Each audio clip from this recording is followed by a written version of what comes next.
c'est l'heure de la purge annuelle.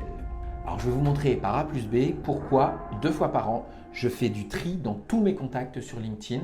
Alors évidemment, je ne vais pas supprimer la terre entière, mais l'idée, c'est d'essayer de prendre du recul sur quelles sont les personnes qui m'ont ajouté ou quelles sont les personnes que moi j'ai ajoutées et qui ne sont pas utiles et qui me désengagent d'une manière générale, en tout cas qui pénalisent mon engagement et qui ne m'aident pas justement à avoir le maximum d'exposition ou de viralité de mes posts parce que ces personnes-là, soit elles sont désengagées, soit elles ne viennent jamais, soit elles se sont abonnées une fois et elles ne regardent plus d'une manière générale. Donc pour le coup, je vous montre ça, ça n'a rien d'une sanction, ça n'a rien de quelque chose de présomptueux non plus, c'est juste pour nous aider à avoir la meilleure audience qu'on puisse avoir sur tous les réseaux. D'ailleurs, ça pourrait se faire, je le faisais avant dans les autres réseaux tels que Instagram ou même sur Facebook, sauf que depuis, vu que j'ai trouvé une parade qui est le SMA, je ne le fais plus, mais pour le coup, pour LinkedIn, c'est indispensable si on veut maintenir une audience qualifiée de faire cette purge annuelle.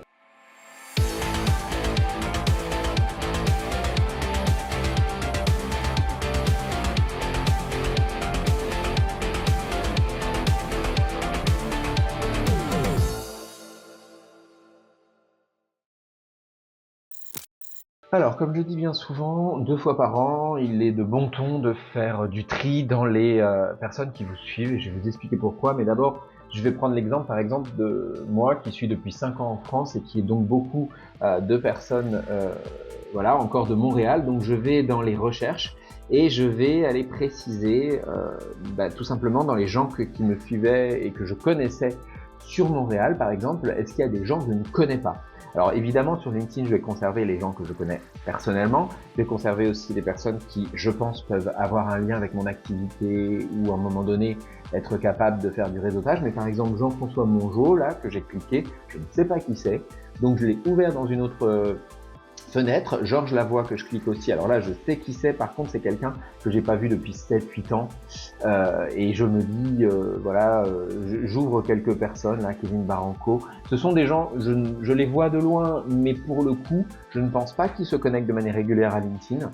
Je pense qu'ils n'ont plus trop d'idées d'ailleurs de qui je suis s'ils ont évolué dans leur fonction professionnelle et je préfère ouvrir leur profil et regarder un peu qu'est-ce qu'il est arrivé chez eux et s'ils sont dynamiques sur le réseau et me dire peut-être que je vais m'en départir parce que il ne m'apporte rien si ce n'est qu'il déqualifie peut-être mon audience aussi dans le sens où j'ai des personnes qui vont me suivre et qui ne regardent pas mon contenu. Vous voyez, j'en ouvre quelques-uns, 1, 2, 3, 4 là-haut, je continue d'une manière générale jusqu'à temps que je puisse effectuer cette première analyse.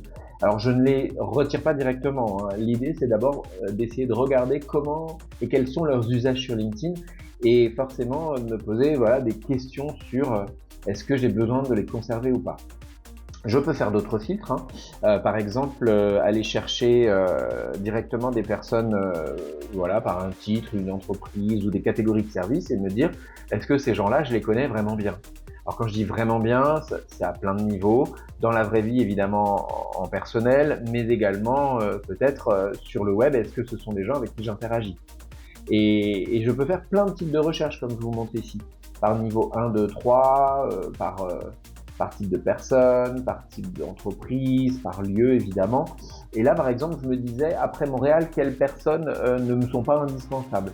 Et je me suis dit à Paris personnellement je vois pas trop quelles sont les personnes qui me suivent et qui pourraient avoir une utilité vis-à-vis de moi. Donc de temps en temps, vous voyez, je réouvre, je regarde. Là en l'occurrence il y a une quarantaine de pages, je vais aller faire du tri dans des personnes qui n'interagissent pas avec moi tout simplement.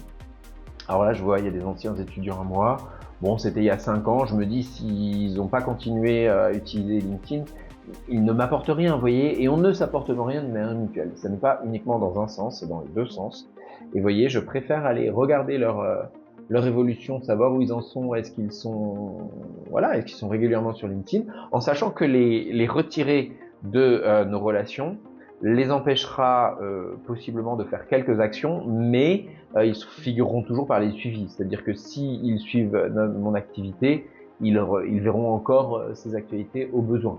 C'est juste qu'ils ne sont pas dans les relations directes. Alors là, effectivement, je regardais, j'ouvre voilà, un ensemble de personnes et après, je prends petite demi-heure, 1 heure, je fais ça 2 fois par an pour, j'appelle ça cleaner, qui est un très mauvais anglicisme, en tout cas faire le nettoyage un petit peu de ma base de suiveurs à partir de personnes qui ne me paraissent pas être utiles ou que je ne visionne même pas qui c'est. Alors globalement, l'étape 2, ça n'est pas de les supprimer direct et je vais vous montrer un petit peu ce qu'on fait.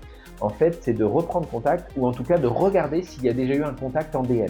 Alors Jean-François Mongeau, vous voyez, lui je le retire parce que je ne sais pas du tout qui c'est et je ne vois pas l'intérêt de garder des personnes que je ne connais pas sur LinkedIn. En plus, c'est quelqu'un qui n'est pas venu depuis 7 mois sur l'application, autant dire quelqu'un qui n'a pas d'intérêt à être dans mes suiveurs. Là, je tombe sur le feed, ok, je vais quand même avancer d'une manière générale. Il y a d'autres moyens hein, pour regarder quelles sont les personnes que vous souhaitez retirer. Vous voyez, vous pouvez regarder votre feed et vous dire qui est cette personne. Si je suis en numéro 1 ou si je suis en abonné. Alors là, par exemple, si je suis en abonné, c'est quelqu'un auquel je me suis abonné. Donc peut-être que c'était pas utile de le retirer. Ou à l'inverse, peut-être que c'est utile de le retirer si je pense que son contenu ne m'intéresse plus. Voilà. Je regarde un petit peu le reste. Les personnes qui... Voilà, alors lui, numéro 1, ok. Je suis pas sûr de savoir qui c'est. Je vais l'ouvrir aussi. Et je regarde un petit peu aussi qu'est-ce qu'il poste, comment est-ce qu'il poste. Je crois que c'est assez récent au final. Donc, ouais, il est Top Voice. Je regarde aussi la façon dont les profils sont écrits. Fondateur, tout. Ouais, alors la bannière est quand même très dense. Ça veut dire que sans doute il a déjà travaillé tous ces aspects de développement digital. Mais on a quand même conversé ensemble, vous voyez, donc bon, pour le coup, libre à moi de choisir si je souhaite le garder.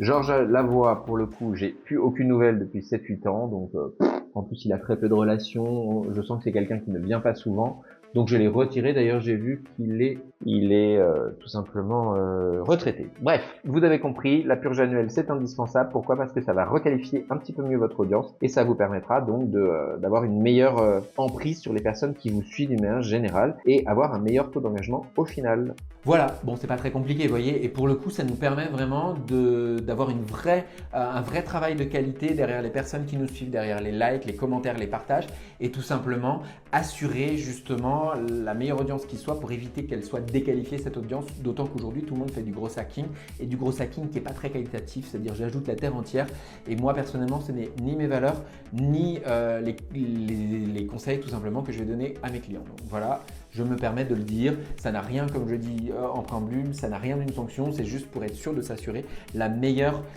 audience possible et le meilleur engagement possible des cibles vis-à-vis de nous. Comme d'habitude, je vous rappelle, je suis Cyril Thiard, je suis coach et formateur en marketing digital. J'ai lancé ma petite agence ASD il y a quelques années. On est aussi organisme de formation Calliope, donc je vous invite à nous suivre, à nous contacter si vous avez les besoins et n'hésitez pas, comme d'habitude, à nous contacter et à nous dire à très vite pour de nouvelles aventures. Salut, bye!